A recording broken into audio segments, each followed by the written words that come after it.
દેશી રીતે અડદિયા પાક બનાવવા માટે 500 ગ્રામ ફોતરાવાળી અડદની દાળને તપાવી અને કરકરો લોટ બનાવી લઈશું।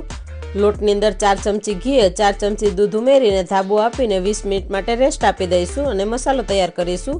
3 તજના ટુકડા, 3 જાવંત્રીના ફૂલ, 10 નંગ એલચી અને અડધું જાયફળને વાટી લઈશું। 2 ચમચી ખસખસ ઉમેરી દઈશું અને મસાલો તૈયાર કરીશું।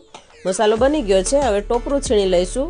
100 ગ્રામ ગુંદરને તપાવીને દળી લઈશું। 150 ગ્રામ માવાને સૌથી પહેલા શેકી લઈશું। 400 ગ્રામ ઘી ઉમેરી અને લોટને ચાળી લઈશું અને એની અંદર શેકી લઈશું।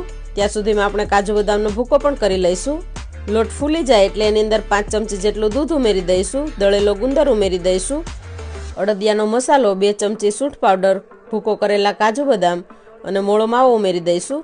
ચાસણી માટે 1 ચમચા ઘીની અંદર 400 ગ્રામ ગોળને પીગાળી લઈશું અને મિક્સ કરી લઈશું અને આ રીતે શેપ આપી દઈશું તો આપણો અડદિયો બનીને તૈયાર છે।